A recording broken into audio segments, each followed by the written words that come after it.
Subhanahu wa ta'ala.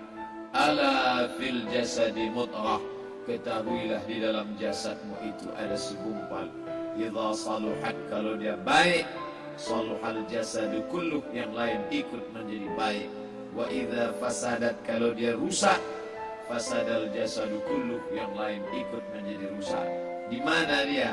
Ala wahyal qalb, dia adalah hati. Maka yang pertama kali menghitam itu apa kata Allah? Kalla bal rana, ada satu titik hitam. Ala qulubihim, ada satu titik hitam di dalam hati mereka. Ketika satu titik dibiarkan berubah menjadi dua titik dibiarkan berubah menjadi 3 titik, 5 titik, 10, 100, 1000, maka dia pun menjadi hitam semuanya. Ketika hati sudah hitam, maka itulah azab di atas azab. Khatamallahu ala qulubihim. Setelah hati menghitam, terkunci, menular ke telinga. Wa ala sam'ihim. Setelah telinga, wa ala absarihim ghishawah. Padahal 3 itulah nanti yang akan ditanya di hadapan Allah. Inna sam'a wal basar wal fuad. Coba lihat, ketika akan ditanya, yang ditanya 3, tapi diawali dari telinga. Inna sam'a wal basar wal fuad, telinga, mata, hati. Tapi ketika terkunci, yang duluan dikunci hati. Khatamallahu ala qulubihim wa ala sam'ihim wa ala absarihim. Kalau hati sudah terkunci, telinga tersumbat, mata tertutup. Summum bukmun umyum. Summum bukmun umyum, peka, tuli, bisu, apapun tak lagi masuk ke telinga. Ketika engkau merasa dirimu tinggi di atas, kau bukan apa-apa, karena yang paling tinggi di badanmu pun kau tempelkan. Tapi saat kau jatuh, rendah, down, stres, kau jangan merasa rendah, karena kau tegak berdiri di hadapan Allah. Kau angkat 2 tangan, Allahu Akbar. Di dalam diri ini disebut dia dengan qalb. Kenapa disebut qalb? Orang Arab menyebut qalb qallaba, karena sifatnya berbolak-balik. Pada saat selesai salat, astagfirullahalazim, tidak ada yang paling bersih, dia bersih. Tapi pada saat petang sore hari, yusbihu mu'minan, paginya putih, bersih, tak bernoda. Wa yumsi kafiran, petangnya hitam. Makanya dari pagi dibersihkan. Salat subuh bersih, salat zuhur bersih, condong matahari salat asar bersih, tenggelam matahari salat maghrib bersih, sempurna gelap malam salat isya bersih, tengah malam bangun tahajud munajat, di tengah malam orang tertidur. Wa tusalli bil laili wan nasu niyam, engkau tegak di waktu malam, di saat orang semua sedang tenggelam dalam lelap tidur panjang. Tapi engkau menangis meratap mengenang dosa begitu banyak. Sab'atun yuzilluhumullah, di antara 7 yang mendapatkan naungan Allah. Yauma la zilla illa zilluh, hari itu tak ada naungan kecuali naungan Allah. Di antara yang mendapatkan naungan itu adalah rajulun zakarallah, orang yang berzikir, munajat, muhasabah diri di tengah malam, sunyi, sepi. Fafadat ainahu, menetes air matanya. Berapa banyak sudah harta dititipkan Allah, berapa kupakai untuk zakat, wakaf, infak, sedekah, wasiat, hibah, ghanimah, harta rampasan perang di zaman Nabi. 7 harta yang akan menolong di hadapan Allah, 1 pun tak dipakai. Umur diberikan Allah 40, 60, 70. Berapa yang kupakai untuk menolong agama Allah? Berapa yang kupakai untuk mengingat Allah? Mata, tangan, telinga, kaki akan diminta tanggung jawab di hadapan Allah. Al-yawma nakhtimu ala afwahihim, mulut terkunci. Wa tukallimuna aydihim, tangan akan bicara. Wa tashhadu arjuluhum, kaki akan bersaksi di hadapan Allah. Siapa yang bisa menolong waktu itu? Kalau pernah tangan ini saat punya kekuasaan, Satu coretan tanda tangan bisa mempermudah urusan masjid. Sebutir kekuasaan yang dititipkan Allah bisa dipakai menolong agama Allah. Itulah yang akan menolong di hadapan Allah. Apa yang disampaikan malam ini, semua biaya pengurusan masjid nol. Itulah sesungguhnya yang akan menolong di hadapan Allah. Adapun harta yang disimpan, tabungan, deposito, tanah, rumah, kendaraan, semua akan tinggal menjadi harta warisan. Istri mengambil 1/4 kalau ada anak. Kalau tak ada anak, istri mengambil 1/8. 1.125 juta bulan untuk istri. Kalau dia tak tahu hukum gonogini. Kalau dia tahu gonogini, dia tuntut ke pengadilan. Dipotong lagi menjadi 2. 500 untuk dia. Dari yang 500, dapat lagi dia 75. 575 bulan untuk dia. Sisanya 425 diambil anak laki-laki 2 kali bagian anak perempuan. Lalu yang kita bawa mati apa? Dulu dibangga-banggakan, dihormati, dimuliakan. Yang kami muliakan Al-Mukarram, Al-Ustadz. Tapi pada saat tiba masanya, yang kita bawa tak lain tak bukan innallaha la yanzuru ila ajsamikum. Allah tak menengok badan, fisik, bentuk tubuh, baju. Ini sampulnya saja. Wala ila suwarikum. Allah tak menengok rupa, wajah. Walakin yanzuru ila qulub. Hati kamu yang bersih itulah yang kau bawa menghadap Allah Subhanahu wa taala. Yauma la yanfa'u malun, harta tak berguna, wala banun, anak tak bisa menolong. Harta tak berguna, anak tak mampu menolong. Illa man atallah, kecuali orang yang datang menghadap Allah biqalbin salim, dengan hati yang bersih, hati yang tulus, hati yang memercikkan cahaya iman, hati yang bersih dari hasad, busuk hati, sum'ah, riya, takabbur. Itulah yang menolong di hadapan Allah Subhanahu wa taala. Tulang, kulu, kulit, darah, lemak, sumsum akan menjadi santapan cacing tanah. Begitu besok pagi pintu kamar tak bisa diketuk, istri bolak-balik membangunkan tak terjaga, dipegang pipi sudah sejuk macam es batu, tanda jantung tak lagi berdetak, maka darah mulai berubah menjadi nanah, busuk. 1, 2, 3 hari kalau tidak disuntik formalin, jasad paling busuk jasad manusia, karena semua dia makan herbivora, tanaman saja. Tapi kita ini omnivora, semua masuk. Maka begitu mati, paling bagus orang Islam paling cepat dikuburkan.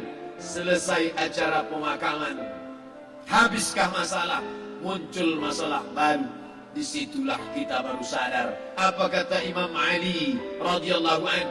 An-nasu niyam. Semua manusia waktu hidup itu tidur. Bapak tidur, ibu tidur, saya tidur. Semua orang waktu hidup itu tidur. Falamma matu, ketika dia mati, disitulah dia baru terjaga dari tidur panjang. Saat Israel mencabut nyawa, ditarikkan di dalam satu centapan yang kuat, disitulah kita baru terjaga dari tidur panjang. Betapa aku meninggalkan salat, betapa aku tak berzakat, betapa dulu kekuasaan. Aku lulus umur 30, pensiun 58, 28 tahun, apapun tak pernah kubuat untuk agama. Sibuk membesarkan anak, sibuk mengurus warisan. Anak pun tak ingat dengan kita, karena kita lupa menanamkan pendidikan agama di dalam otak kepalanya.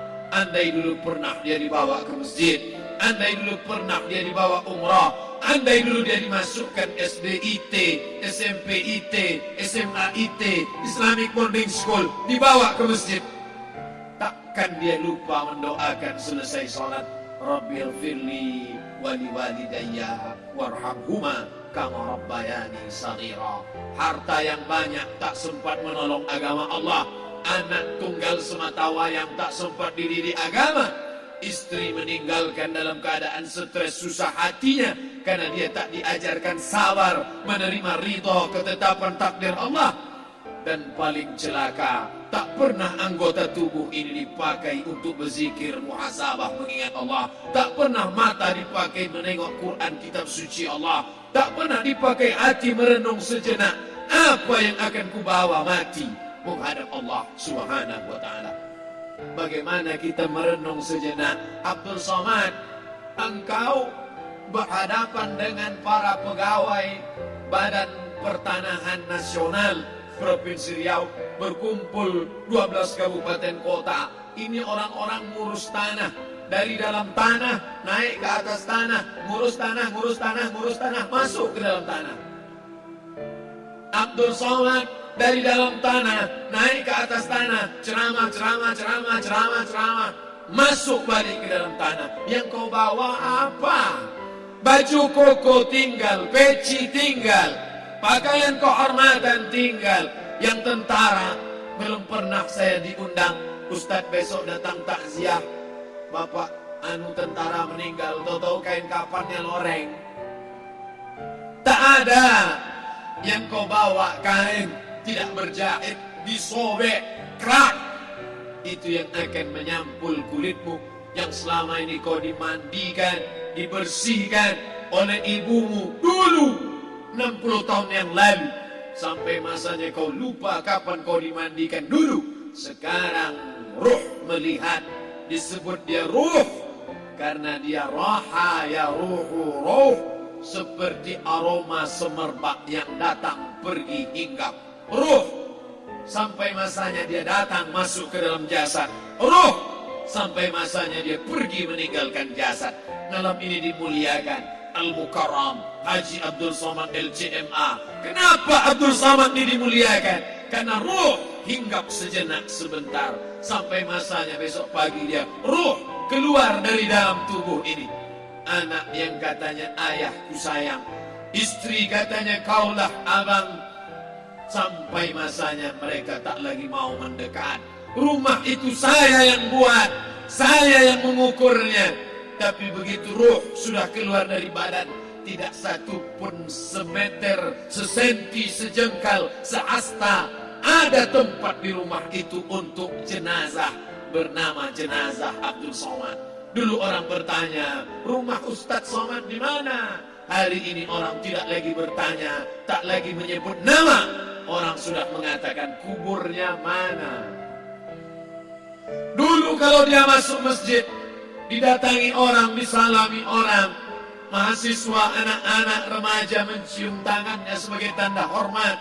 Tapi begitu diletakkan keranda, kita akan sholat jenazah nanti selepas sholat zuhur. Apa kata orang? Letakkan di tepi sana, letakkan di tepi sana.